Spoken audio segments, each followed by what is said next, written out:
Swai Punamakpo Ahan Mamakta MM na taram no ukseri. Entertain Manipur ngasi amuk mayamgi damakta puduna lakchari film asigi mami. Eigi Sakthibi Season 2 film asi chaliba chahi 2025 asigi October gi tang mari asi maktada MSFDS ta release tawgadori. Film asi romance family drama category gi Manipur gi movie amani. Film asi yamna fazaba yengma matamda aduki matik nungaiba haibadu oigadori.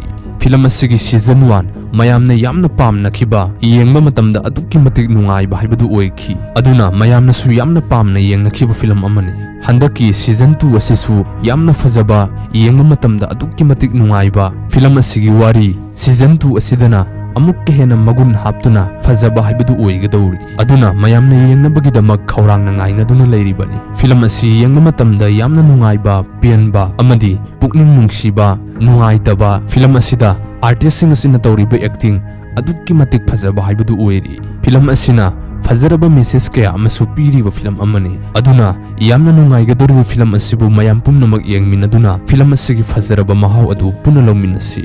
Film asigi director Sudir Kangjam. Film asigi story na Santi Rani Toijam.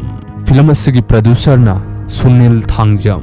Film asida maruiba saktam langliba singdi Kangjamba Ratana Khetri Mayum Sana Saitya Idho Ranjit Laikhuram Lalitabi Madhubala Linthoi Mary Linda asina singbani. Film asigi singer na SK Mangang amadi Pusparani no oiri. Film asi yamna fazaba yengma matamda aduki matik nungaiba. Film asigi season 1 yengkraba singnadi film asi asuki matik fazai haibadu khangnaramgani.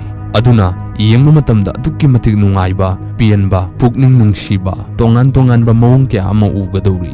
Chaliba chahi 2025 asigi October gi tang mari da release tawgadoriba yengma matamda aduki matik nungaigadoriba mayam pumnamakpu yengma matamda pinwa fawhangadoriba film asibu mayam pumnamak yengminaduna film asigi fazaraba mahaw adu punalawminasi. Nai hairga thadoba ikai jana lukha khare thawan singsu thajisu lai chilthi rakle padom dot lage khanna.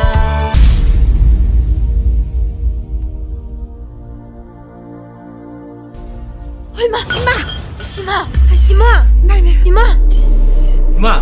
Ima kidorge. Moi babu isinga saba hijan kare. As Nangi namana bi lerang tuga. Thohen baga khara kai naksinaba nang silo. Nagi ima. Karigino nangna. Koi chenari sha. Natte. Nangni namai shibu ikaiba ma chenakta khangdrabra ba.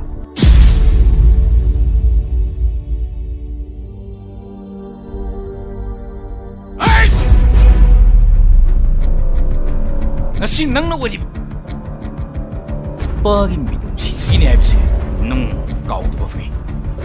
Aing di kai front di tau ke na. Kana ta nai no ba. Ha? tu ade thase yengamba. Lakbobo. 하늘이 있는 맛에 타제 버리고 왔더니 아우는 칼로 하여도 이칸 기분 마학 더우게 나나요데 이 감디 바톡레 학장세 낭부 농시바나 마풍 파할레 본시 공작수 Sir, kakhalo sir. Sir, mangona kakhalo. Se, sida phamu. Se, bora se.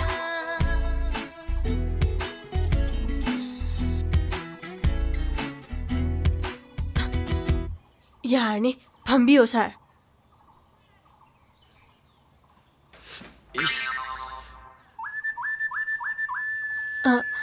Sir, khitangudi segairabane. Segaidaba puthoraktawda leihodre.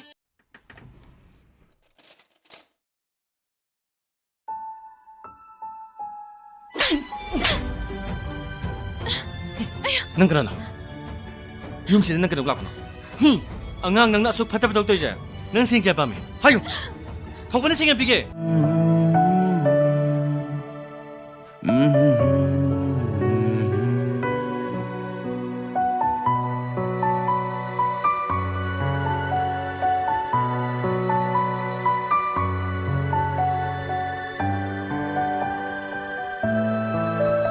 Ahingi ipomsu kaire Tenaura Matungda sopada Twjabani mipai jari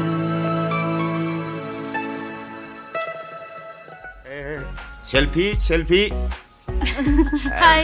kita amni hai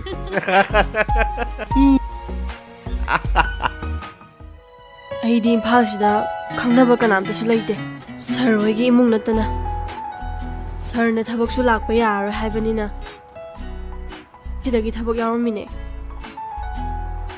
चलो ꯌꯨꯝꯗ hello ꯌꯥꯔꯅꯤꯌꯦ sir ꯑꯩ ꯃꯈꯥ ꯇꯥꯅ ꯇꯧꯒꯗꯕ ꯊꯕꯛ ꯃꯌꯥꯝ ꯑꯃ ꯋꯥꯠꯂꯤꯌꯦ ꯆꯠꯂꯗꯤ ꯆꯠꯂꯨ ꯂꯥꯛꯑꯣ ꯁꯔ ꯊꯥꯗꯣꯛꯑꯣ ꯍꯥꯏꯕꯅꯦ ꯊꯥꯗꯣꯛꯑꯣ ꯍꯥꯏꯕꯅꯦ